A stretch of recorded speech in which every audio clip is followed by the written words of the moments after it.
ड्रामे की स्टार्टिंग हमारे हीरो हियेन से होती है, जो माफिया ग्रुप के हेड का इकलौता बेटा है। इकलौता होने के बावजूद भी उसे माफियाज की अथॉरिटीज़ नहीं मिली थी।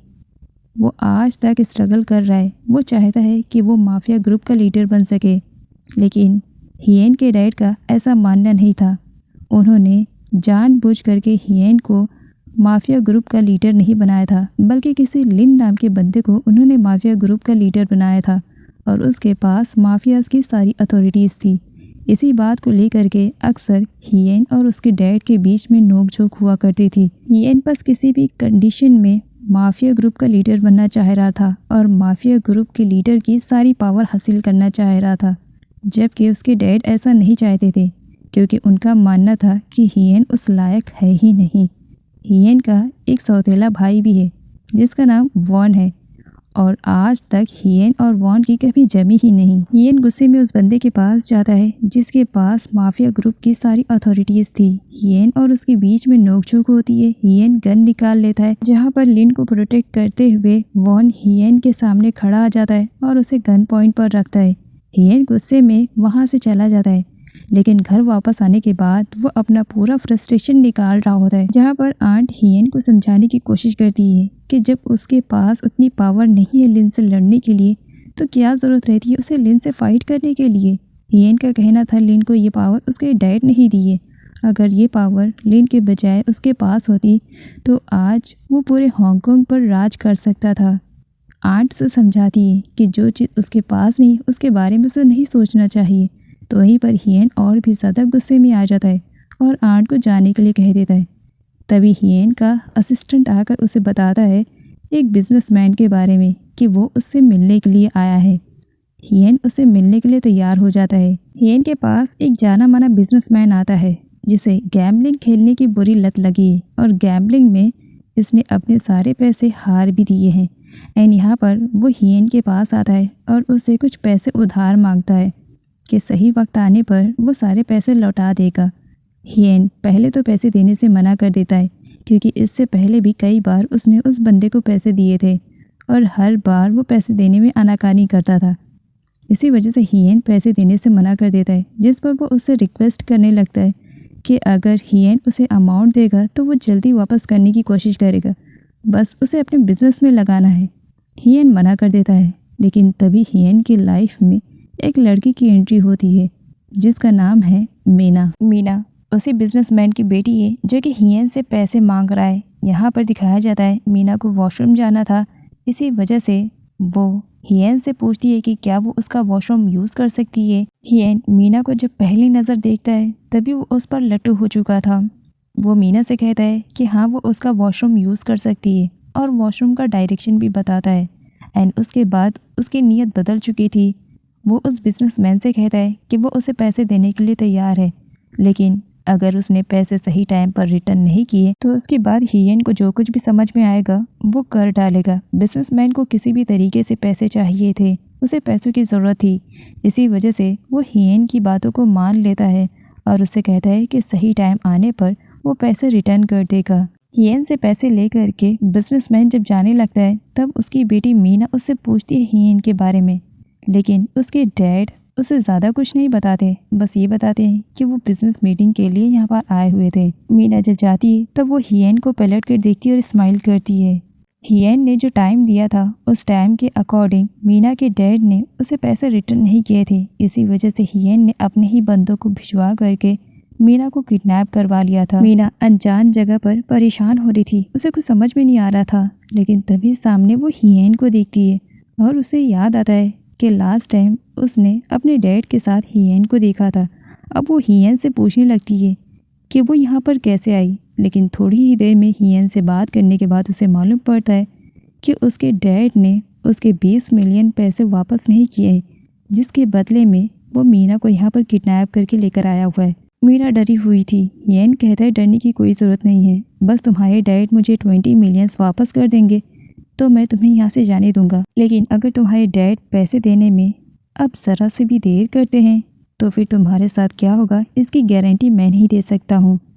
मीना खुद को प्रोटेक्ट करने के लिए ज़ोर ज़ोर से चिल्लाने लगती है कि कोई उसकी हेल्प करने के लिए वहाँ पर आ जाए। वैसे तो मीना से जितना लाउड हो सकता था वो चिल्लाती है एंड यहाँ पर हियन अपने कानों में फिंगर डाल देता है और मीना से कहता है, इतनी ज़ोर से चिल्ला करके कुछ भी फ़ायदा नहीं है, क्योंकि तुम जिस प्लेस पर हो यहाँ पर तुम्हारी आवाज़ एक परिंदा भी नहीं सुन सकता है, और अगर किसी ने भी सुना भी तो भी तुम्हारी हेल्प के लिए तो बिल्कुल भी नहीं आ सकता है। यहाँ पर मीना को मालूम पड़ता है कि हियन ने उसकी रखवाली के लिए इतने ज़्यादा गार्ड्स को हायर कर दिया है कि मीना चाह कर भी वहाँ से भाग नहीं सकती थी। मीना परेशान हो जाती है कि अब वो क्या करे, और ऊपर से हियन की शिकारी वाली नज़रें, ये सब कुछ देख करके मीना काफ़ी परेशान हो जाती है और वो अपने डैड को बहुत ज़्यादा मिस कर रही थी। हियन जब नीचे आता है तब आंट से कहता है कि वो मीना का अच्छे तरीके से ख्याल रखे और उसकी देख रेख में किसी भी चीज़ की कमी नहीं होनी चाहिए। उसे प्रिंसेस की तरह रखने के लिए आंट से कहता है। मीना की हालत देख करके आंट को तरस आती है। इसी वजह से वो हियन को समझाने की कोशिश करती है कि उस लड़की को वो उसके घर पर जाने दे, जिसकी वजह से हियन अब आंट पर ही गुस्सा करने लगता है। आपसे जितना कहा जा रहा है बस आप उतना ही करो, एक्स्ट्रा माइंड चलाने की ज़रूरत नहीं है। हियन जब वहाँ से जाता है तब आंट उस पर पूरा फ्रस्ट्रेशन निकालती है, क्योंकि वो भी हियन को पसंद नहीं करती थी, क्योंकि हियन डेविल टाइप का था। आगे हियन अपने बंदों को भेजता है और मीना के डैड को भी किडनैप करवा लेता है। अब मीना के डैड अमाउंट देने से मना कर रहे थे, क्योंकि उनके पास तो पैसे थे ही नहीं। गैम्बलिंग में सारे के सारे पैसे वो उड़ा चुके थे, अब हाथ में कुछ भी नहीं है। तब वो क्या करते, बस बहाना ही मार रहे थे। जिस पर हियन कहता है, मैंने तुम्हें एक स्पेसिफिक टाइम दिया था पैसे रिटर्न करने के लिए, अब तुम्हारे पास पैसे नहीं हैं तो फिर मुझे वही काम करना पड़ेगा जो कि मैंने कहा था। मैंने कहा था कि तुम्हारी कोई स्पेशल चीज़ मैं लूँगा, तो बस तुम्हारी स्पेशल चीज़ अब मैं लेकर ही रहूँगा। मीना के डैड को लग रहा था कि हियन क्या ही चीज़ उनसे लेगा, लेकिन बाद में जब उन्हें मालूम पड़ता है कि उनकी बेटी इस वक्त हियन के कब्ज़े में है, तब वो बहुत ही ज़्यादा परेशान हो जाते हैं और हियन से कहते हैं कि वो अपनी बेटी से मिलना चाहते हैं। हियन पहले तो मिलाने से मना करता है, लेकिन बाद में वो मीना को उसके डैड के सामने प्रेजेंट करता है, जिसकी वजह से अब मीना के डैड बहुत ही ज़्यादा परेशान हो जाते हैं। वो हियन से रिक्वेस्ट करते हैं कि वो उनकी बेटी मीना को सेफली वहाँ से जाने दे, बदले में वो बहुत जल्द उसका पैसा सारा का सारा दे देंगे। अब हाथ लगी हुई प्रिंसेस को हियन अपने हाथों से तो थोड़ी जाने देगा। इसी वजह से वो मीना के डैड से कहता है कि आप जितनी जल्दी अमाउंट लेकर आएंगे, आपकी बेटी को मैं उतनी ही जल्दी यहाँ से फ्री करूँगा। लेकिन अगर आप ये सोचते हो कि मैं मीना को छोड़ दूँगा तो ऐसा बिल्कुल भी पॉसिबल नहीं है। मीना मेरे ही पास रहेगी। और अपने गार्ड से कहलवा कर मीना के डैड के सामने मीना को रूम में लॉक करवा देता है और उसके डैड को वार्निंग दे करके वहाँ से भेज देता है। बेचारी मीना बहुत ही ज़्यादा परेशान हो जाती है। उस घर से बाहर निकलने का रास्ता भी उसे नहीं मिलता है जिस कमरे में उसे बंद करके रखा गया था। अब आंट उसके लिए खाना लेकर आती है। मीना खाना खाने से मना कर देती है कि उसे घर जाना है। सही मौका पा करके वो भागने की कोशिश तो करती है, लेकिन गार्ड्स उसका रास्ता रोक लेते हैं। मीना कई बार ट्राई करती है कि वो भाग सके, लेकिन कभी हियन तो कभी गार्ड्स उसका रास्ता रोक ही लेते थे, जिसकी वजह से कई बार कोशिश करने के बावजूद भी वो घर से भाग नहीं पाई थी। मीना ने रो रो कर अपनी हालत को ख़राब कर लिया था। आंट उसके लिए खाना लेकर आती हैं, उससे रिक्वेस्ट करती हैं कि वो खाना खा ले। अगर मीना को कुछ भी होता है तो हियन उन्हें ज़िंदा नहीं छोड़ेगा। वो हियन से खाना खाने के लिए कहती हैं। हियन बड़ी ही चालाकी से उनसे फॉग वाला स्पून भी मांग लेती है। वो आंटी से रिक्वेस्ट भी करती है कि वो एटलीस्ट उसकी हेल्प तो करे। आंट मना कर देती हैं कि उनका बॉस बहुत ही ज़्यादा साइको टाइप का है। मीना समझ चुकी थी कि अगर उसे इस घर से भागना है, फ्री होना है, तो इसके लिए उसे खुद ही रास्ता बनाना पड़ेगा। फॉग वाला स्पून बड़ी ही चालाकी से वो अपने ही पिलो के नीचे छुपा लेती है, ताकि इसके बारे में किसी को खबर भी ना पहुँचे और ज़रूरत पड़ने पर वो हथियार की तरह इस्तेमाल कर सके। इधर हियन खाना खा रहा होता है, तभी उसके पास उसका गार्ड आता है और उसे बताता है कि बहुत इम्पॉर्टेंट बात करनी है। हियन उस पर गुस्सा करने लगता है, तुम्हें दिखाई नहीं दे रहा है कि इस वक्त मैं खाना खा रहा हूँ? अगर तुम्हारी बात सच में इम्पॉर्टेंट नहीं रही तो याद रखना, तुम्हें मैं जान से मार दूँगा, क्योंकि तुमने मेरे खाने में मुझे डिस्टर्ब किया। तो बताओ क्या इम्पॉर्टेंट बात है? जहाँ पर उसे मालूम पड़ता है कि मीना के डैड कंट्री छोड़ करके भागना चाह रहे हैं और इसी वजह से वो एयरपोर्ट पर चले गए हैं। हियन अपने गार्ड से कहता है कि तुम जो कुछ भी कह रहे हो क्या सच कह रहे हो? तुम्हारे पास कोई प्रूफ है जिस पर उसका गार्ड अपना फ़ोन निकालता है और चोरी छुपे हियन की डैड की ली हुई पिक उसे दिखाता है जब हियन के डैड कंट्री छोड़ करके भागने का ट्राई कर रहे होते हैं और एयरपोर्ट पे थे जब ये सारी पिक ली गई हुई थी। हियन दिल ही दिल में बहुत ही ज़्यादा खुश हुए जा रहा होता है कि मीना की लाइफ में जब कोई भी नहीं रहेगा तो हार मान कर मीना को मेरे पास ही आना पड़ेगा, मतलब अब मैं मीना को अपना बना सकता हूँ। यही सारी बातें सोच करके वो खुश हुए जा रहा होता है। तभी उसका असिस्टेंट उसे कहता है कि उसे मीना के डैड पर फोकस करना चाहिए। आफ्टर ऑल 20 मिलियंस ले करके वो भाग रहे हैं, जिस पर हियन मना कर देता है कि मुझे मीना के डैड नहीं बल्कि मीना पर फोकस करना है। असिस्टेंट एक बार फिर से हियन को समझाने की कोशिश कर रहा था कि मीना के डैड उसके 20 मिलियंस लेकर के भाग रहे हैं, तो वहीं पर हियन अपने ही असिस्टेंट पर अच्छा खासा चिल्ला देता है। हियन के जाने पर उसका असिस्टेंट उस पर गुस्सा कर रहा था कि कितना बड़ा बेवकूफ़ है, एक लड़की के पीछे वो 20 मिलियंस को बर्बाद कर रहा है। मीना रूम में डरी सहमी से बैठी हुई थी, लेकिन जब वो हियन को देखती है, उसकी शिकारी वाली नज़रों को देखती है, तब बेचारी और भी ज़्यादा डर जाती है। और हियन तो बहुत ही ज़्यादा खुश था। सर्वेंट से बोल करके खाने की प्लेट्स और स्पून को तो बाहर निकलवा देता है, लेकिन जो मीना के पास था वो तो मीना के पास है। हियन मीना से बताता है कि वो आज बहुत ही ज़्यादा खुश है। वो उसके डैड के बारे में कुछ बताने के लिए आया है। कुछ टाइम के लिए मीना को ऐसा लगने लगता है मानो उसके डैड पैसे लेकर के आ रहे हैं उसे बचाने के लिए, लेकिन मीना की इस मिसअंडरस्टैंडिंग को हियन क्लियर करता है और उसे बताता है कि उसके डैड पैसे लेकर के उसे छुड़ाने के लिए नहीं आ रहे हैं, बल्कि वो तो कंट्री छोड़ करके भागने का डिसाइड कर रहे हैं। ऑलमोस्ट वो भाग ही चुके हैं, जिसकी वजह से मीना को काफ़ी बुरा लगता है और उसे हियन की बातें बिल्कुल भी बकवास लग रही थी और हियन से उसकी फ़ाइट भी हो जाती है इस मैटर में कि उसके डैड अच्छे हैं और वो कभी भी मीना को अकेले छोड़ करके नहीं भाग सकते हैं। वो हियन जैसे नहीं हैं। हियन मीना से कहता है कि उसने उसके ऊपर 20 मिलियंस खर्च किए हैं। अब मीना उसकी प्रॉपर्टी है तो वो मीना के साथ जो चाहे वो कर सकता है। मीना उसे खुद से दूर रहने के लिए कहती है, लेकिन हियन भला कहाँ मानने वाला था। वो मीना के साथ ज़बरदस्ती करने की कोशिश करने लगता है, जिस पर पहले तो मीना उसे वार्न करती है, देखो मैं तुम्हें हर्ट नहीं करना चाहती हूँ, लेकिन अगर तुमने मुझे मजबूर किया तो मुझे ना चाहते हुए तुम्हें हर्ट करना पड़ेगा। और मीना की सारी बातें हियन को बकवास लग रही थी, लेकिन जब वो दोबारा से मीना के साथ फ्लर्ट करने की कोशिश करता है, तब मीना खुद को बचाने के लिए छुपाया हुआ फॉग वाला स्पून निकालती है और वो हियन को दे मारती है। हियन के बॉडी से खून निकलने लगता है। दोनों की वॉइस सुन करके गार्ड जब वहाँ पर आता है, तब हियन गार्ड पर ही गुस्सा करने लगता है, ये मेरा पर्सनल मैटर है, इंटरफेयर करने की ज़रूरत नहीं है, जाओ बाहर जाओ। गार्ड वहाँ से चला जाता है। हियन मीना से कहता है, मुझे नहीं मालूम था एक क्यूट से दिखने वाली लड़की एक जंगली बिल्ली में भी कन्वर्ट हो सकती है जो मुझे हर्ट कर सकती है। तब मीना उसे वार्न करती है, अगर दोबारा तुमने मेरे साथ ऐसी वैसी हरकत करने की कोशिश की तो मैं तो तुम्हारी जान भी ले लूँगी, और जान लेने में मैं ज़रा भी हिचकिचाऊँगी भी नहीं। हियन कहता है, तुमसे तो इस बात का रिवेंज मैं बाद में ले लूँगा, लेकिन याद रखना तुम इस वक्त मेरे कब्ज़े में हो और मैंने तुम्हें यहाँ पर किडनैप करके रखा हुआ है, भागने की कोशिश तो बिल्कुल भी मत करना। बेचारी मीना ने कुछ टाइम के लिए हियन को संभाल लिया था, लेकिन वो कब तक हियन को संभाल पाएगी, यही सब सोच करके वो बहुत ज़्यादा रो रही थी और अपने डैड को भी मिस कर रही थी। डैड आप कहाँ हो? इस वक्त मुझे आपकी सपोर्ट की ज़रूरत है, प्लीज़ मेरी हेल्प करने के लिए जल्दी से आ जाओ।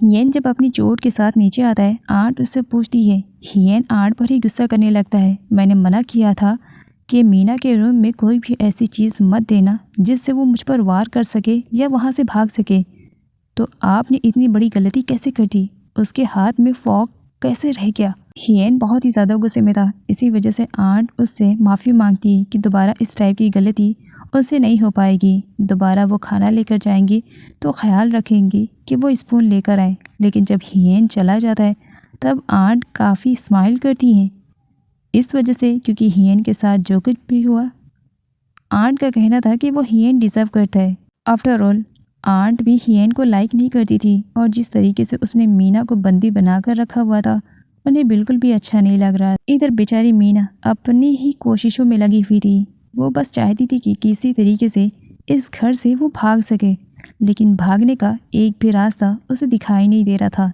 तभी वहाँ पर हियन की एंट्री हो जाती है, जिसे देख करके मीना डरने लगती है। मीना डर कर काँप रही थी, लेकिन फिर भी वो अपने आप को स्ट्रांग बनाती है और अपने डर पर काबू रखती है ताकि वो हियन का मुकाबला कर सके।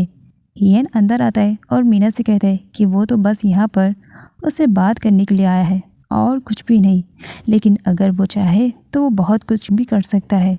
और इसके लिए वो उसे डेमो दिखाता है, जहाँ पर वो जानबूझ करके मीना के साथ बेड पर गिरने वाला था, लेकिन मीना साइड में हट जाती है और हान अकेले ही बेड पर गिरता है।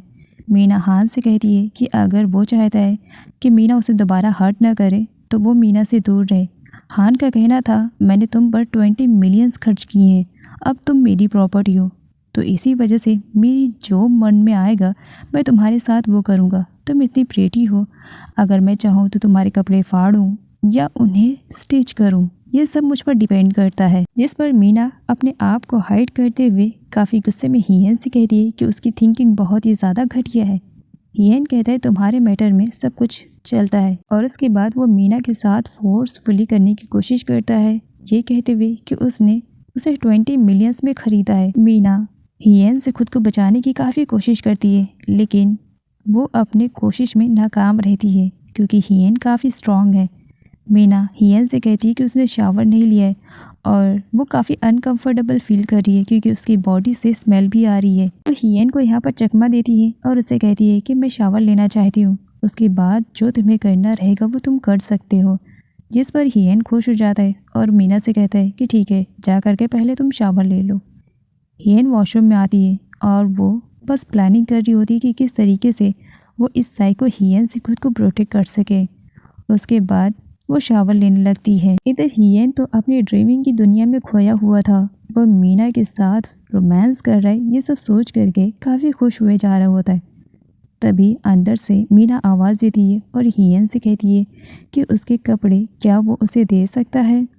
जिस पर हियन तो और भी ज़्यादा खुश हो जाता है कि मीना तो उसका मूड बना रही है। वो मीना के पास आता है और उससे पूछता है कि क्या उसने शावर को अच्छी तरीके से लिया है।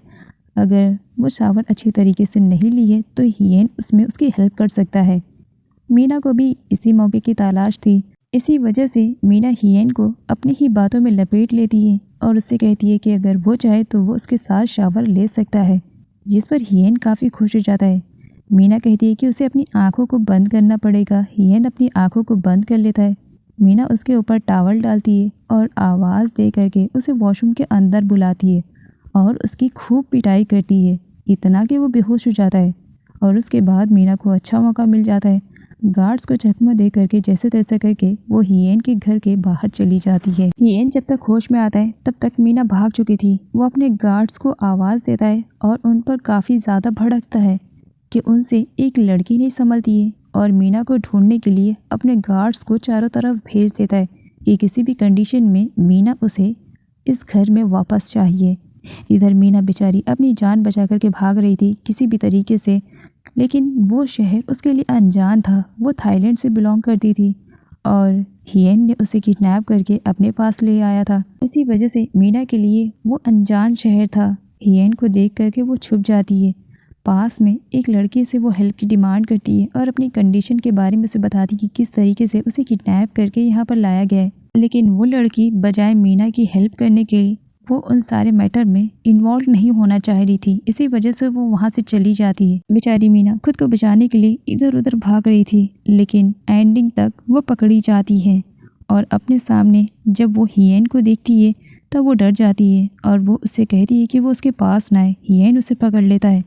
तुम्हें मैं प्रिंसेस की तरह रखना चाहता हूँ, लेकिन तुम चाहती हो कि मैं तुम्हारे लिए डेवल बन जाऊँ, तो ठीक है, अगर तुम्हें पाने के लिए मुझे डेवल ही बनना पड़ेगा तो डेवल ही सही। और ज़बरदस्ती मीना को एक बार फिर से अपने घर पर ले आता है और उसे रूम में लॉक कर देता है।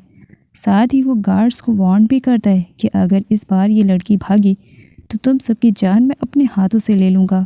और गार्ड्स की सिक्योरिटी भी वो डबल टाइट कर देता है ताकि किसी भी कंडीशन में मीना भाग ना पाए।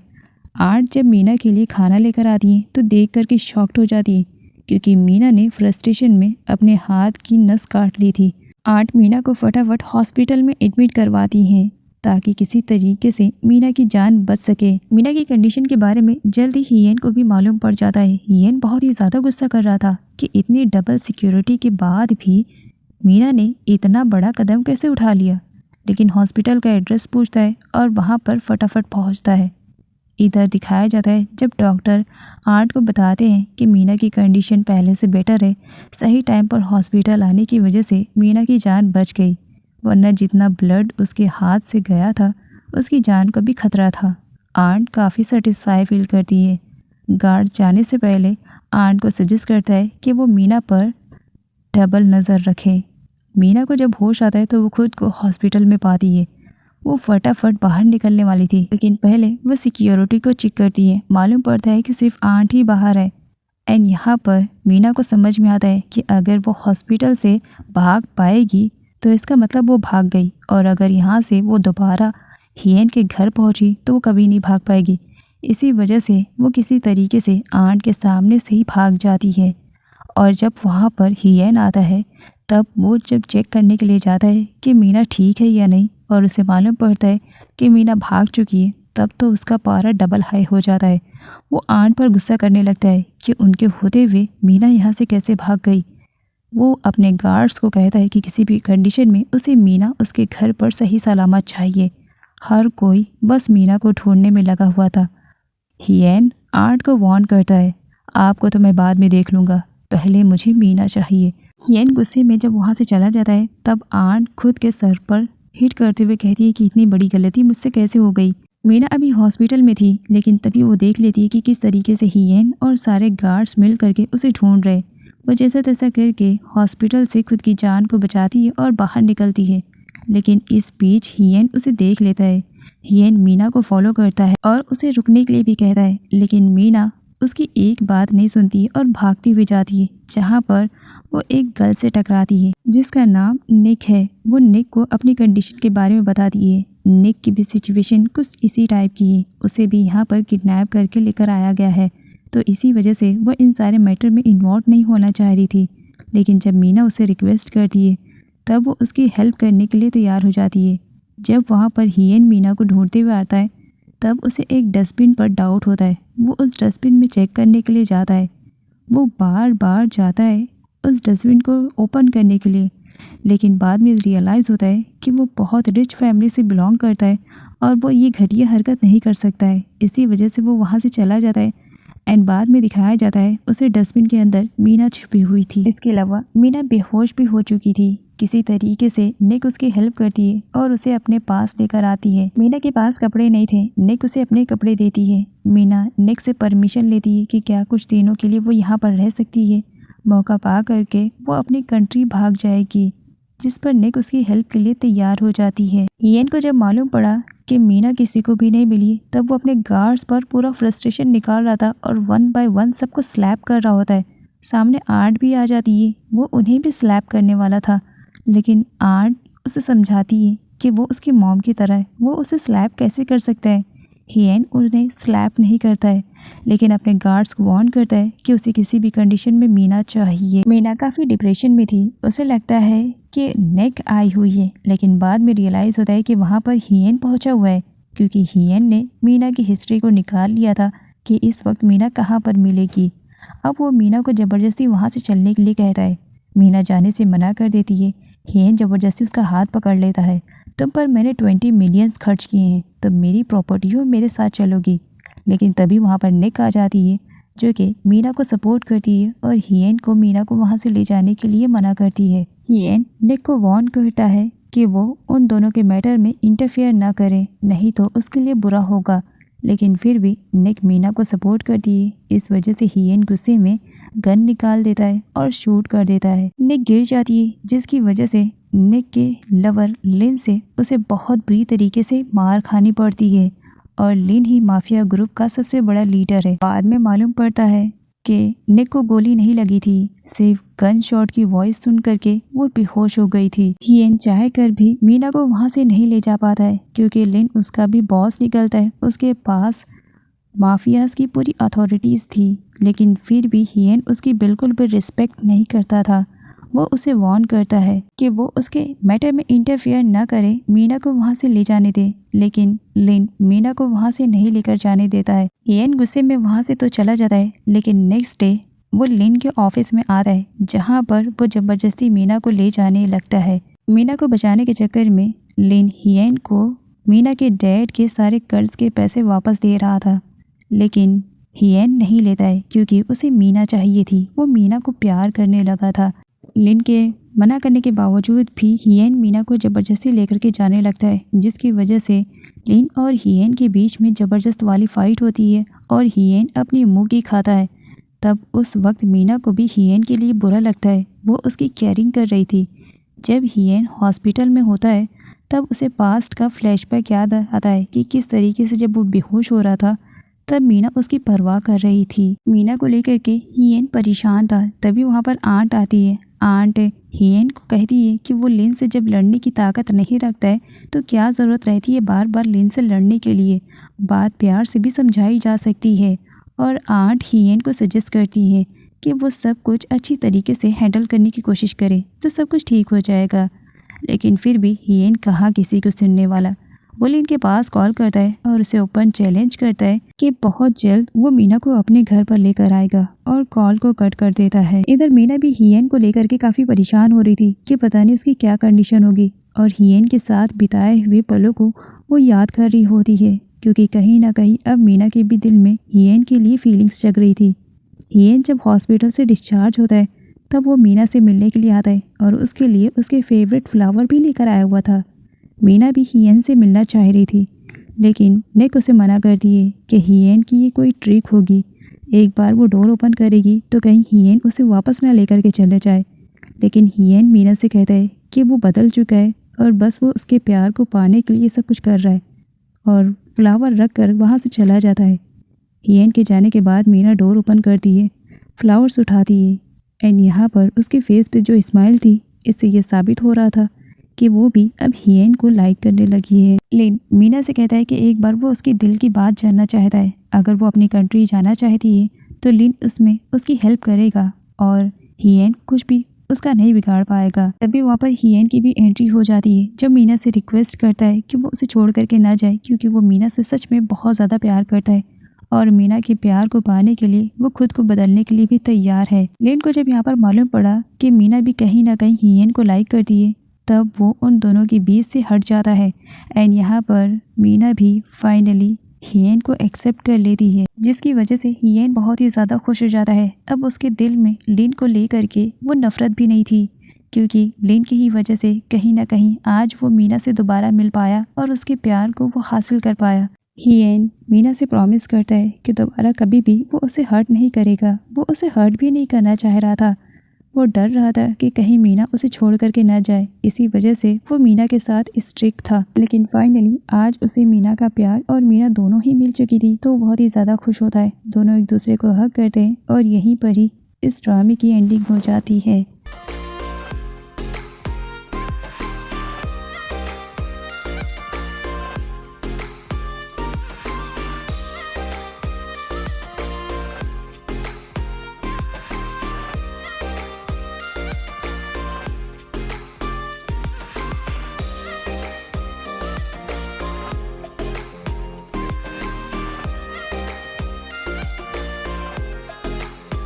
ड्रामे की स्टार्टिंग मेन लीड बीटी से होती है। बीटी को पेंटिंग करना बहुत ही ज़्यादा पसंद है।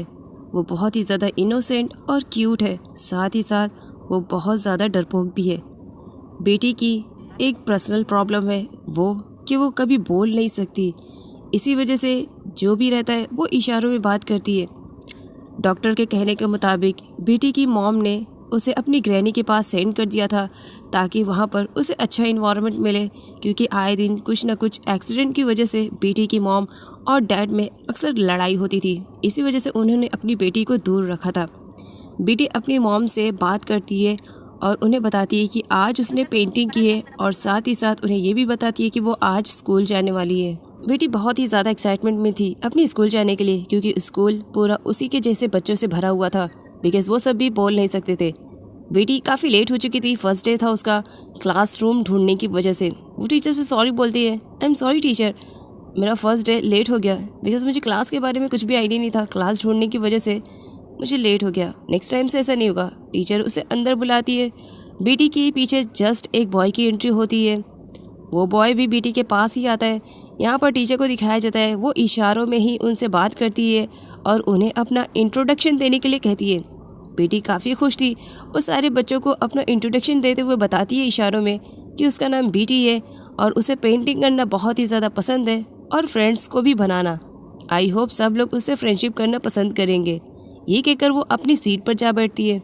तब टीचर यहाँ पर उस बॉय से भी अपना इंट्रोडक्शन देने के लिए कहते हैं। तब वो बॉय अपना इंट्रोडक्शन देते हुए बताता है कि उसका नाम जय है, वो 27 ईयर्स का है एंड वो मैरिड है। उसके 2 क्यूट से बेबीज भी है। सारे क्लास वाले इस वजह से शॉक्ड में नहीं थे क्योंकि जय अकेला वो बंदा नहीं था जो 27 ईयर्स का था, और भी बहुत सारे स्टूडेंट थे जिनकी एज 30 से भी ज़्यादा थी। खैर टीचर उसे कहती है कि वो जाकर के अपने सीट पर बैठ सकता है। आगे जय भी अपनी सीट पर बैठता है। नेक्स्ट सीन में दिखाया जाता है अब आते जाते यहाँ पर बीटी की भी फ्रेंडशिप हो जाती है। तब उसकी फ्रेंड उसे कहने लगती है कि देखो ना जय बहुत ही ज़्यादा हैंडसम है, क्या डिसाइड किया है, कैसे डेट करोगी? बीटी स्माइल करते हुए अपने फ्रेंड से कहती है क्या तुम साइको हो गई हो? क्या मैं इसे लाइक करूँगी जिसकी ऑलरेडी शादी हो चुकी है, वो मैरिड है और उसके 2 क्यूट बेबीज़ भी है? क्या तुमने सुना नहीं था उसके इंट्रोडक्शन के टाइमिंग? अब दोबारा ऐसी बहकी बहकी बातें मत करना वरना हो सकता है हमारी फ्रेंडशिप भी टूट जाए। उसकी फ्रेंड उसे गुड बाय बोल करके वहाँ से चली जाती है। आगे जे को दिखाया जाता है उसकी मुलाकात एक बार फिर से बीटी से हो जाती है। वो बीटी को पूछता है कि क्या उसने अपना मैथ का असाइनमेंट कंप्लीट किया है या नहीं। बीटी उसे इशारों में बताती है कि उसने मैथ का असाइनमेंट तो कंप्लीट नहीं किया बिकॉज उसे अभी तक आ नहीं रहा कि वो किस तरह से असाइनमेंट कंप्लीट करे। तब जे उसकी हेल्प करने की बात करता है जिस पर बीटी रेडी हो जाती है और गुड बाय बोल करके वहाँ से चली जाती है। नेक्स्ट मॉर्निंग का सीन दिखाया जाता है। बेटी जब स्कूल आती है तो लंच टाइमिंग में वो अपना पूरा टाइम जे के साथ स्पेंड करती है क्योंकि जे उसे मैथ्स के असाइनमेंट को कंप्लीट करवाने में हेल्प कर रहा था, इसी वजह से वो उसके साथ थी। आगे दिखाया जाता है यहाँ पर जे को जो मैथ का असाइनमेंट कंप्लीट करवाने के चक्कर में वो बीटी के साथ फ्लर्टिंग स्टार्ट कर देता है। बीटी को यहाँ पर कुछ ऑकवर्ड सा लगता है। वो नोटिस करती है कि जे उसके क्लोज आने की कोशिश कर रहा है। तब वो उससे दूर हटने की कोशिश करती है लेकिन जे की नज़रें तो कुछ और ही बयां कर रही होती है। वो बस बीटी को देख रहा था और उससे थोड़ा सा चिपकने की कोशिश कर रहा था। जब इसके बारे में बीटी को रियलाइज़ होता है कि जे सच में चिपकू टाइप का बनता है, उसने अब तक उसे गलत समझा तो उसे बहुत ही ज़्यादा बुरा लगता है। और यहाँ पर जे तो अपनी लिमिट क्रॉस करने लगता है। वो उसके हाथों को पकड़ने लगता है जिसकी वजह से अब बीटी 1 मिनट भी टाइम वेस्ट नहीं कर सकती थी। इसी वजह से वो सडनली उठती है, अपना बैग पकड़ती है और गुस्से में वहाँ से चली जाती है जबकि जे उसे रोक रहा था। नाइट का सीन दिखाया जाता है। बीटी अपनी स्कूल की एक्स्ट्रा क्लास कंप्लीट करके घर वापस जा रही थी। काफ़ी टाइम हो चुका था। एक बार फिर से उसकी मुलाकात जे से हो जाती है। जे उसे सॉरी बोलता है कि मेरा इंटेंशन तुम्हें हर्ट करना नहीं था, तुम गलत समझ रही हो। ये कहते हुए वो उसे ड्रॉप करने के बारे में कहता है जिस पर बीटी मना कर देती है कि नहीं मैं तुम्हारे साथ नहीं जाऊँगी। जे कहता है आई एम स्ट्रॉन्ग मैन, तुम मुझ पर ट्रस्ट कर सकती हो और पीछे बैठ सकती हो। और ये कहकर वो उसे ज़बरदस्ती बैठाने लगता है जिस पर बीटी गुस्से में आ जाती है और उसे पुश करके वहाँ से चली जाती है। वक्त गुजरता गया। बीटी अपने आप को बचाने की कोशिश में लग जाती है क्योंकि उसे जय की हरकतें बिल्कुल भी अजीब लग रही थी। एक दिन जब बीटी वॉशरूम में जाती है फ्रेश होने के लिए तो उसे आइडिया बिल्कुल भी नहीं था कि जे उसे फॉलो कर रहा है। जे देख लेता है बीटी को वॉशरूम में जाते हुए तो यहाँ पर जे अपनी हिम्मत बनाता है कि आज तो वो बीटी से किसी भी कंडीशन में मिलकर रहेगा। इसी वजह से वो चोरी छुपे गर्ल्स के वॉशरूम में चला जाता है। जब वो अंदर जाता है तो उसे मालूम पड़ता है कि यहाँ पर कोई गर्ल्स है ही नहीं सिवाय बीटी की। वो बीटी की छानबीन करने लगता है। तब उसे मालूम पड़ता है कि बीटी यहीं पर है। बेटी जब बाहर आती है तो उसे देख करके जे फ़ौरन सडनली छुप जाता है एक साइड में।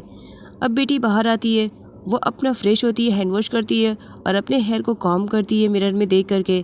एंड देन उसे रियलाइज़ होता है कि कोई तो है। वो आती है चेक करने के लिए लेकिन फिर वापस चली जाती है, नहीं ये मेरा वहम है। अब वो एक बार फिर से मिरर के पास जाती है, पीछे से जे आ जाता है। मिरर में जे को देख करके बेटी फ़ौरन वहाँ से भागने लगती है। वो भागने का ट्राई करती है लेकिन नाकाम रहती है क्योंकि उससे पहले जे ने उसे पकड़ लिया था टाइटली।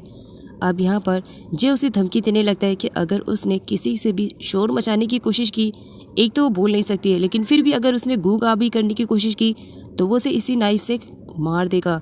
अब बेचारी बेटी को कुछ भी समझ में नहीं आ रहा था लेकिन फिर भी वो अपनी जान बचा करके एक बार भागने का ट्राई करती है और नाकाम रहती है क्योंकि उससे पहले ही जे उसे पकड़ लेता है। जे नाइफ को सामने रखते हुए बेटी से कहता है कि बहुत दिनों से उस पर उसकी नज़र थी, कभी मौका नहीं मिला उसका फ़ायदा उठाने के लिए, और आज अच्छे से मौका मिला तो उसका फ़ायदा उठा लेगा। और उसे ये भी धमकी देता है कि वो बिल्कुल भी शोर नहीं करेगी और उसके साथ कोऑपरेट करेगी। बेचारी यहाँ पर ना चाहते हुए भी उसे वो सब करना पड़ता है जो कि वो बिल्कुल भी करना नहीं चाह रही थी, और जे उसकी मजबूरियों का पूरा भरपूर फ़ायदा उठाता है। नेक्स्ट सीन में बेटी को दिखाया जाता है, बेचारी उसके साथ इतना बड़ा कोइंसिडेंट हो गया, फिर भी उसकी हिम्मत नहीं हो रही थी कि वो अपने पेरेंट्स के सामने बता सके। ग्रैनी बेटी को उठाती है ये कहते हुए कि अगर वो जल्दी नहीं उठेगी तो क्लास के लिए लेट हो जाएगी, एंड अगर वो लेट हुई तो हो सकता है उसे पनिशमेंट भी मिले।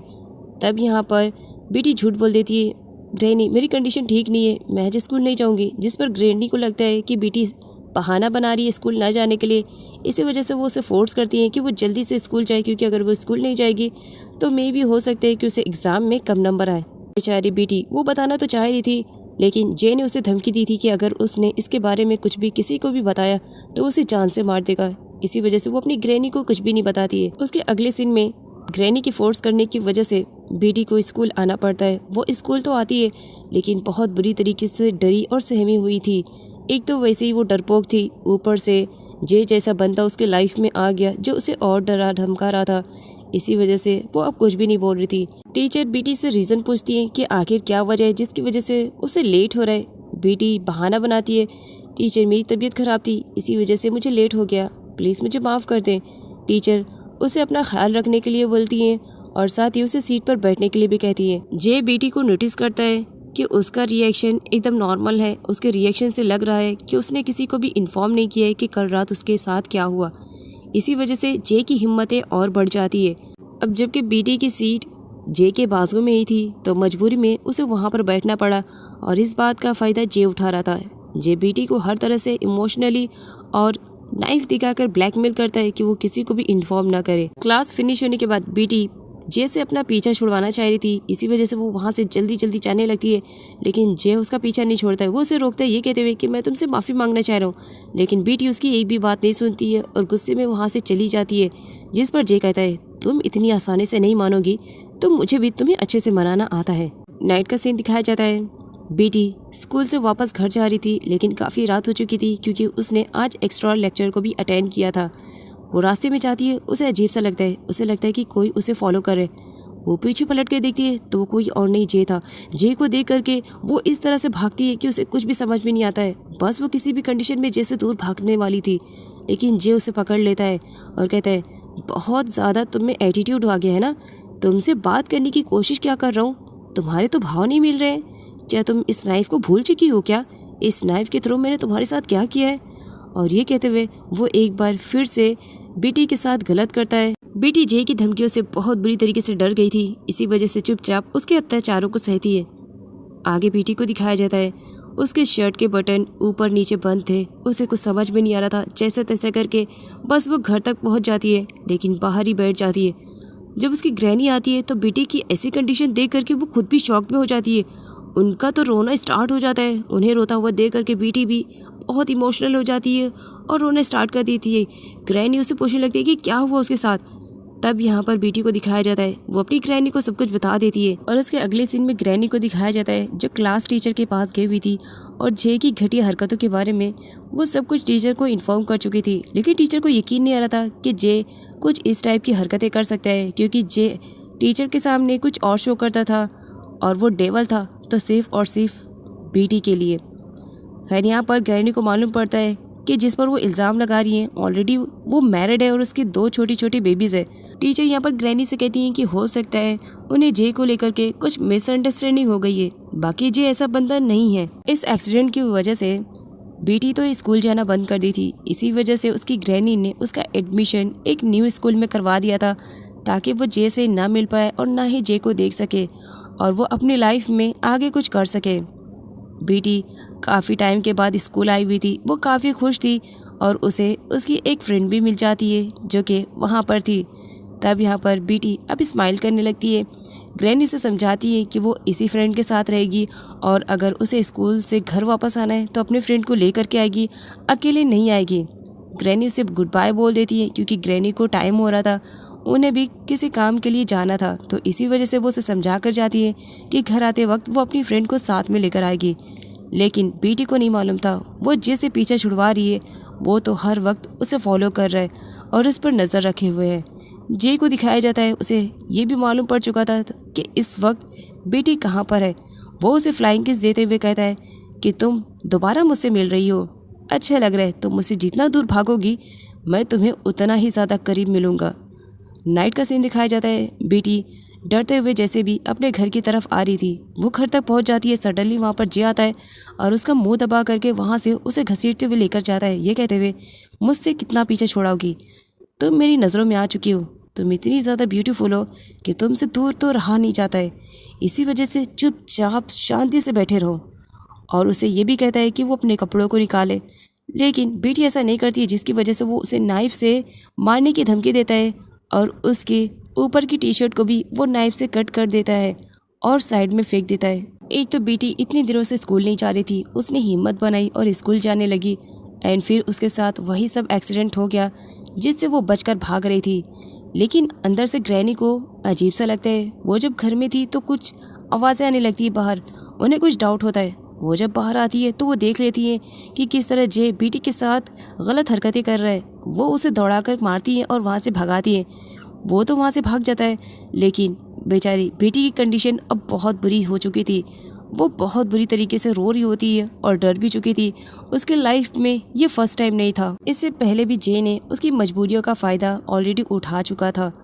यहाँ पर ग्रैनी बेटी की ये सिचुएशन देख करके उसे शांत करवाती है जैसे तैसा करके, लेकिन इस सदमे से बाहर निकलने के लिए बेटी को काफ़ी टाइम लग जाता है। बेटी अब कहीं पर भी जाना पसंद नहीं करती। हर वक्त वो बस अपने कमरे में ही अपने आप को लॉक करके रखती थी और बस पेंटिंग किया करती थी।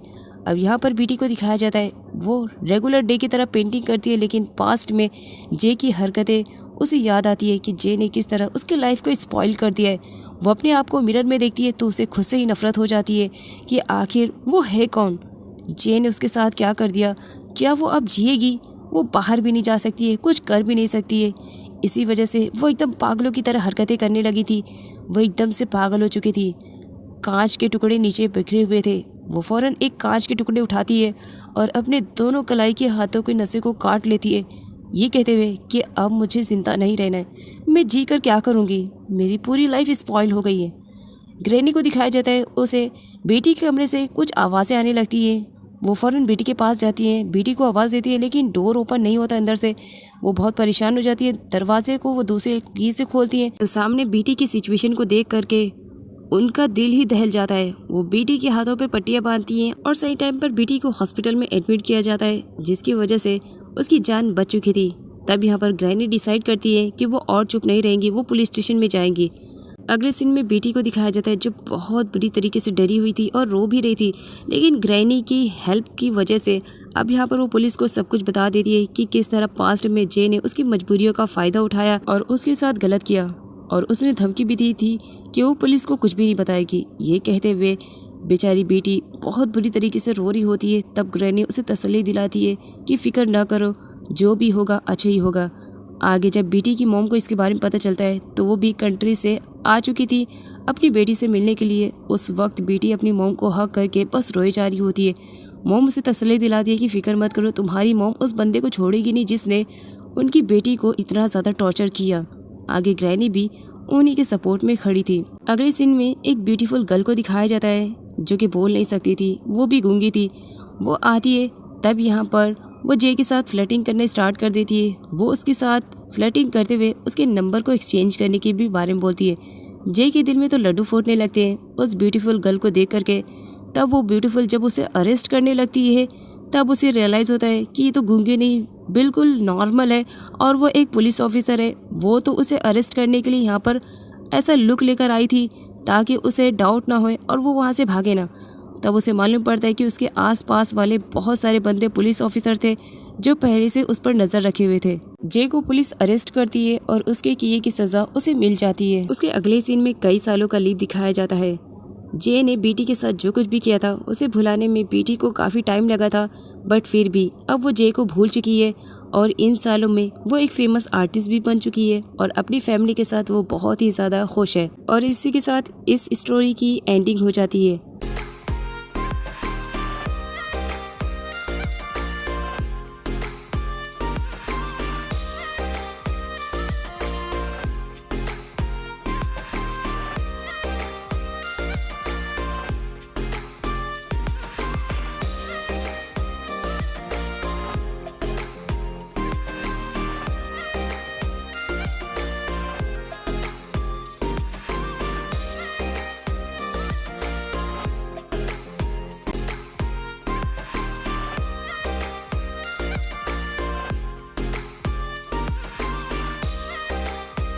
जो कि आज अपनी गर्लफ्रेंड म्यूरियम को प्रपोज कर रहा होता है शादी के लिए, और इसमें उसके दोनों फ्रेंड भी उसे फुल सपोर्ट कर रहे होते हैं।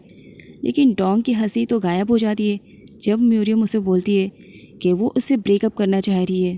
एक्चुअली 1 साल हो गए थे डोंग और म्यूरियम को एक दूसरे को डेट करते हुए, और इस तरह अचानक से म्यूरियम का कहना कि वो उसे ब्रेकअप लेना चाह रही है, तो ये न्यूज़ तो डोंग के लिए शॉकिंग वाली थी। बिकॉज 1 ईयर हो गए थे उन दोनों को डेटिंग करते हुए, और अचानक से म्यूरियम का कहना कि वो उसे ब्रेकअप लेना चाह रही है। डोंग रीज़न पूछता है, म्यूरियम उसे भद्दा सा रीज़न बता देती है ये कहते हुए कि तुम जॉबलेस हो, तुम कोई भी काम सही से नहीं करते हो, और तुम शायद मुझे कभी हैंडल ना कर पाओ, इसी वजह से ब्रेकअप ले रही हूँ।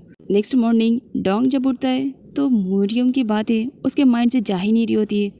उसकी मॉम उसे हिट करती है, और कब तक सोते रहोगे, एटलीस्ट उठ करके कुछ काम तो कर लिया करो, और जल्दी से जाओ फ्रेश हो जाओ, मैं ब्रेकफास्ट बना रही हूँ, जल्दी से आकर के कर लो, और हाँ दोबारा से सोना नहीं याद रखना, वरना इस बार मुझसे बचाने वाला तुम्हें कोई नहीं रहेगा।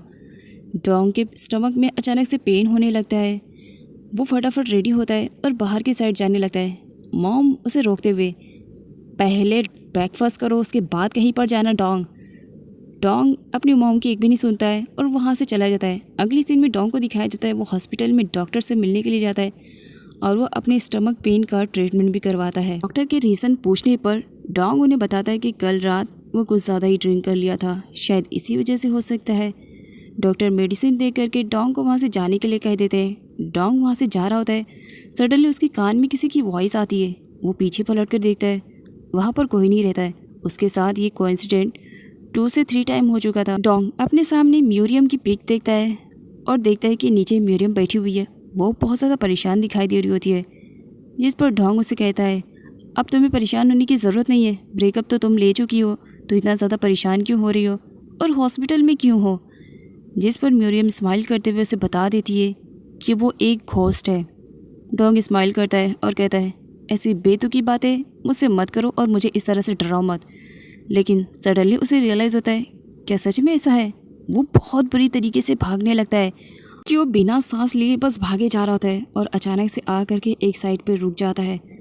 तभी देखता है कि म्यूरियम तो उसके पीछे ही खड़ी है। वो म्यूरियम से पूछने लगता है, क्या तुम मजाक कर रही हो। देखो म्यूरियम, अगर तुम ऐसा मजाक कर रही हो तो मुझे ये भद्दा सा मजाक बिल्कुल भी पसंद नहीं है। तुम्हें अच्छे से मालूम है मुझे घोस्ट से बहुत ज़्यादा डर लगता है, और तुम्हें तो खुश होना चाहिए ना कि तुमने मुझसे ब्रेकअप ले लिया है। अब जाओ भी उसके पास जिसकी वजह से मुझसे तुमने ब्रेकअप लिया है। एंड ऑफ कोर्स कोई हैंडसम बंदा तुम्हारी लाइफ में तो ज़रूर ही आ गया होगा, तभी तो तुमने मुझसे ब्रेकअप लिया। म्यूरियम जाने से मना करती है, और वो डोंग से कहती है, सिर्फ इंडिविजुअली तुम ही वो पर्सन हो जिसने मुझे देखा, इसी वजह से सबूत तो देना पड़ेगा ना। म्यूरियम डोंग को ज़बरदस्ती एक शॉप पे लेकर जाती है, जिस पर डोंग स्माइल करते हुए, ओहो तो तुम मुझे यहाँ पर लेकर आई हो, तुम चाहती हो मैं तुम्हें शॉपिंग कराऊँ। बिल्कुल भी नहीं कराऊँगा, ब्रेकअप ले लिया है तुमने मुझसे, तो मैं ये नहीं करूँगा। जिस पर म्यूरियम उसे साइको बोलते हुए मिरर में देखने के लिए कहती है। जब डोंग मिरर में देखता है तो टोटली शॉक्ड, उसमें सिर्फ और सिर्फ डोंग की रिफ्लेक्शन थी, म्यूरियम की तो थी ही नहीं। अब यहाँ पर डोंग को समझ में आता है कि म्यूरियम सच कह रही है, वो एक घोस्ट है। कब, कैसे, ये कैसे हो गया। उसके पास बहुत सारे क्वेश्चन थे, लेकिन सबसे पहले वो डरा हुआ था। वो वहाँ से भागता है। अगले दिन में डोंग हॉस्पिटल में आता है, जहाँ पर म्यूरियम की उसने फ़ोटो को देखा था। यहाँ पर डॉक्टर के थ्रू उसे मालूम पड़ जाता है कि म्यूरियम सच में मर चुकी है। अब डोंग म्यूरियम को देख करके बहुत ज़्यादा अपसेट हो जाता है। वो जानना चाह रहा था कि कल ही तो अभी सब कुछ ठीक था, फिर अचानक से म्यूरियम के साथ क्या हो गया कि उसकी लाइफ पूरी तरीके से चेंज हो चुकी। वो एक इंसान से घोस्ट में कन्वर्ट हो गई। आखिर उसने मारा तो किसने मारा। म्यूरियम से वो पूछने की कोशिश करता है। म्यूरियम को कुछ भी आइडिया नहीं था कि उसे मारने वाला कौन है। वो डोंग से बस इतना कहती है कि तुम्हें मालूम है ना, मैंने तुम्हें रिजेक्ट किया था ना, तुम्हारे रिजेक्ट करने की वजह कोई और था। मैं किसी और से प्यार करती हूँ, मैं लास्ट टाइम उसे देखना चाहती हूँ, क्या तुम इसमें मेरी हेल्प कर सकते हो। डोंग मना करता है, मैं और भला तुम्हारी हेल्प करूँ, क्यों हेल्प करूँ, तुमने मुझसे ब्रेकअप ले लिया तो मैं अब तुम्हारी हेल्प करने के लिए बिल्कुल भी तैयार नहीं हूँ। और टीज़ करते हुए उसे वहाँ से जाने लगता है। जिस पर म्यूरियम कहती है, तुमने मुझे टीज़ किया, तुम्हारी हिम्मत भी कैसे हुई, तुम्हें तो सबक सिखाना ही पड़ेगा। अगले दिन में डोंग चैन की सांसें ले रहा होता है कि वो म्यूरियम से पीछा छुड़वा चुका है, लेकिन सडनली म्यूरियम का हाथ आता है। डोंग बहुत बुरी तरीके से डर जाता है। म्यूरियम उसके ऊपर बैठी हुई थी। वो चिल्लाने लगता है। वहाँ पर बैठे हुए पैसेंजर उसे बस देख रहे होते हैं। म्यूरियम अब अपने असली रूप में आ जाती है। डोंग उसे देख करके बस डरा ही जा रहा होता है। वो म्यूरियम से कहता है, देखो अभी अभी तो तुमने ब्रेकअप लिया है, मैंने ब्रेकअप भी दे दिया है, तो प्लीज़ मुझे जाने दो ना, प्लीज़ मुझे माफ़ कर दो ना। तुम्हें मालूम मुझे घोस्ट से कितना ज़्यादा डर लगता है। म्यूरियम बस पर अपना कंट्रोल कर लेती है और बस की स्पीड को कुछ ज़्यादा ही तेज़ कर देती है। डोंग अब इतना बुरी तरीके से डर चुका था कि सारे पैसेंजर में भी उसे घोस्ट नज़र आते हैं। लेकिन सडनली वो देखता है कि सारी चीज़ें नॉर्मल हो चुकी है। बस उसके पास म्यूरियम बैठी है। अगली सीन में डोंग के साथ जो कुछ भी हुआ उसका सदमा उसे लगा हुआ था। म्यूरियम उसे कहती है, क्या इतना आराम करके तुम्हारा हो गया? अगर हो गया है तो चलो ना, मुझे मिलना है उस पर्सन से जिससे मैं बहुत ज़्यादा प्यार करती हूँ। जिस पर डोंग कहता है, क्या तुम साइको हो? इतनी बुरी तरीके से भी कोई किसी को डराता है, और वो भी स्पेशली उस पर्सन को जिसे तुमने कभी किसी टाइम में प्यार किया था। म्यूरियम से कहती है, प्यार? वो भी तुमसे? बिल्कुल भी नहीं। मैं तो अब इस वक्त तुम्हारे पास हूँ क्योंकि तुम ही वो पर्सन हो जो मुझे मेरे प्यार से मिला सकते हो। तुम क्या इसमें हेल्प करोगे? जिस पर डोंग रेडी हो जाता है। म्यूरियम जिस बंदे को लाइक करती थी, अब उसके बारे में वो डोंग को बताना चाह रही थी। इसी वजह से छानबीन स्टार्ट हो जाती है और गलती से डोंग के हाथों में म्यूरियम के सारे ब्रास आ जाते हैं। उसके हाथ पैर तो कांपने लगते हैं कि उसने क्या टच कर लिया है। वो बहुत बुरी तरीके से डर जाता है। आगे दिखाया जाता है म्यूरियम को फाइनली उस बंदे का आईडी मिल जाता है जिससे वो बहुत ज़्यादा प्यार करती है। वो उसे बताने लगती है, देखो मैं इसे बहुत ज़्यादा प्यार करती हूँ, प्लीज़ इस तक किसी भी कंडीशन में पहुँचो ना, मुझे बहुत कुछ तुम्हें बताना है, लेकिन इससे पहले तुम इसे ढूंढो कि ये कहाँ पर मिलेगा। म्यूरियम को इतना खुश होता हुआ देख करके डोंग अपसेट हो जाता है कि मेरा ही प्यार मेरे ही नज़रों के सामने किसी और का होता वो मुझे नज़र आ रहा है। इस पर मयूरी उसे साइको बोलते हुए कहती है, क्या तुम डम हो? क्या तुम समझ नहीं पा रहे हो कि इस वक्त मैं घोस्ट हूँ, मैं मर चुकी हूँ? क्या तुम अभी भी मुझसे जेलसी रखोगे? इस पर डोंग मना करता है। अगली सीन में डोंग को दिखाया जाता है जो अपने दोनों दोस्तों के साथ मिल करके कुछ ज़्यादा ही ड्रिंक कर रहा था। वो भी इस सदमे में कि वो म्यूरियम को खो चुका है और म्यूरियम उसके लाइफ में नहीं है। नेक्स्ट मॉर्निंग जब उसकी आँख खुलती है तब भी वो म्यूरियम के ही बारे में सोच रहा होता है कि आखिर म्यूरियम के साथ क्या हुआ जिसकी वजह से वो मर चुकी। अगली सीन में दिखाया जाता है वो अपना पूरा फ्रस्ट्रेशन म्यूरियम की फ़ोटो पे निकाल रहा होता है, ये कहते हुए कि तुमने मुझे रिजेक्ट किया ना, तो बदले में तुम्हारे साथ तो ये होना चाहिए, और देखो तुम इस वक्त कितनी ज़्यादा प्रीटी लग रही हो। इवन जब तुम अपने घोस्ट वाले रूप में आती हो ना, उतनी प्रीटी नहीं लगती हो। खैर डोंग तो अपना फ्रस्ट्रेशन निकाल चुका था। नेक्स्ट मॉर्निंग का सीन दिखाया जाता है। डोंग म्यूरियम के मॉम डैड के पास जाता है जहाँ पर वो देखता है कि उसके मॉम डैड की रो रो कर तो कंडीशन बहुत ही ज़्यादा ख़राब हो चुकी है। म्यूरियम भी अपने मॉम डैड को इस तरह से रोता हुआ देखती है तो वो भी बहुत ज़्यादा रो रही होती है, जिस पर डोंग उसे समझाता है। और यहाँ पर म्यूरियम उसे प्रॉमिस लेती है कि प्रॉमिस करो तुम मुझे मेरे प्यार तक मिलाओगे, क्योंकि जब तक मैं मेरे प्यार से नहीं मिलूँगी तब तक शायद मैं इस दुनिया से आज़ाद ना हो पाऊँ। जिस पर डोंग रेडी हो जाता है कि ठीक है मैं तुम्हारी हेल्प ज़रूर करूँगा। म्यूरियम डोंग को जंगकुक के पास ले जाती है जिससे वो बहुत ज़्यादा प्यार करती थी। वो उसे बताती है, ये देखो यही है जंगकुक जिससे मैं बहुत ज़्यादा प्यार करती हूँ। हॉस्पिटल में एक नर्स डोंग को देख करके टोटली शॉक थी कि ये कर क्या रहा है, क्योंकि म्यूरियम सिर्फ डोंग को नज़र आती थी, बाकी और किसी को भी नहीं। नर्स को लग रहा था कि डोंग पूरी तरीके से साइको है। वो उसे सजेस्ट करती है कि उसे अपना ट्रीटमेंट करवाना चाहिए। डोंग उसे बताता है कि वो बिल्कुल ठीक ठाक है, वो तो यहाँ पर डॉक्टर जंगकुक से मिलने के लिए आया हुआ है। नेक्स्ट सीन में दिखाया जाता है डोंग और म्यूरियम दोनों ही जंगकुक से मिलने के लिए जाते हैं, लेकिन अब जंगकुक म्यूरियम को नहीं देख पा रहा था क्योंकि म्यूरियम इस दुनिया में नहीं है। सिर्फ और सिर्फ डोंग ही म्यूरियम को देख पा रहा था। जंगकुक के पूछने पर डोंग यहाँ पर उसे बताता है कि वो म्यूरियम का अच्छा दोस्त है। वो म्यूरियम के बारे में यहाँ पर उससे कुछ क्वेश्चन करने के लिए आया, लेकिन वो अपना रियल नेम नहीं बताता है कि वो डोंग है। जंगकुक उसे म्यूरियम के बारे में कुछ इन्फॉर्मेशन प्रोवाइड करता। सडनली वहाँ पर एक लड़की की एंट्री हो जाती है। वो लड़की उसे हनी बोलती है, जिसकी वजह से कुछ टाइम के लिए तो म्यूरियम भी शॉक में हो जाती है कि ये सब हो क्या रहा है।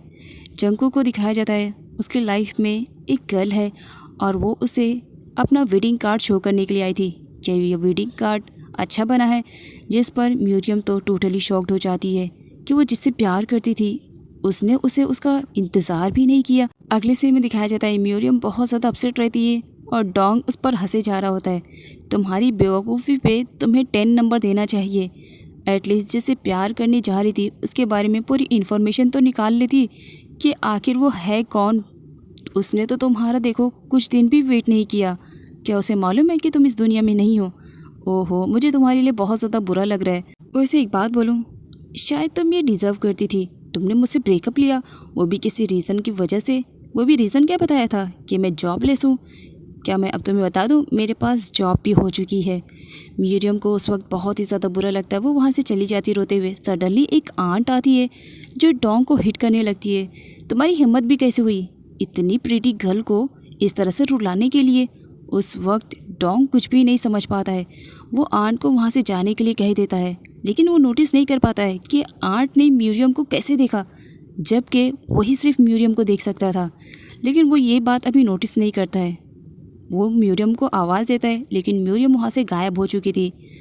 अगले सीन में दिखाया जाता है, वो जंगकुक के पास जाता है और उसकी खूब पिटाई करता है कि तुम्हारी हिम्मत भी कैसे हुई म्यूरियम को चीट करने के लिए। अभी उसे इस दुनिया से गए कुछ टाइम भी नहीं हुआ और तुम यहाँ पर शादी की प्लानिंग कर रहे हो। वो उसके साथ हाथापाई पे उतर जाता है कि उसने म्यूरियम को धोखा दिया।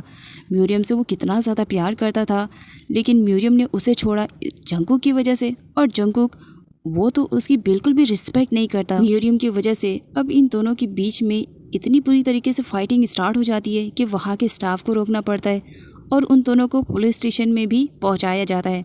अब दोनों पुलिस स्टेशन में पहुँचे हुए थे। यहाँ पर डोंग पुलिस को अपना रियल नेम बताता है और ये भी बताता है कि मयूरी जंगकुक से बहुत ज़्यादा प्यार करती थी और ये है कि दूसरी लड़की से शादी करनी चाह रहा है। जब यहाँ पर डॉक्टर जिन्ह्यो को मालूम पड़ता है कि इसका नाम डोंग है, तो वो बहुत बुरी तरीके से शॉक्ड में हो जाते हैं। वो पूछने लगते हैं, क्या सच में तुम डोंग हो? जिन्ह्यो डोंग से हाय बोलने के लिए जाता है, लेकिन डोंग मना कर देता है।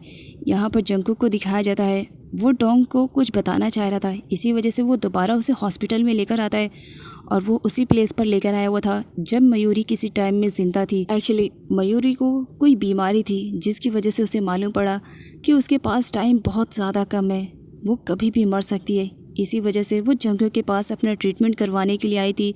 उसने डोंग के बारे में सब कुछ जंगकुक को बता दिया था। ये भी बता दिया था कि वो उसे बहुत ज़्यादा प्यार करती है और हर रोज़ वो उसके लिए लेटर लिखती है। जंगकुक को जब म्यूरियम और डोंग के प्यार के बारे में पता चला था, वो उसे भी बहुत ज़्यादा बुरा लगा था। उसने भी अपना 100% देने की कोशिश की थी कि म्यूरियम सेफ़ रहे, वो बच जाए, लेकिन अनफॉर्चुनेटली होता वही है जिस बात का डर रहता है। एक दिन आ ही जाता है जब म्यूरियम इस दुनिया को छोड़ करके जा चुकी थी, लेकिन उससे पहले उसने डोंग के लिए बहुत सारा लेटर लिखा हुआ था।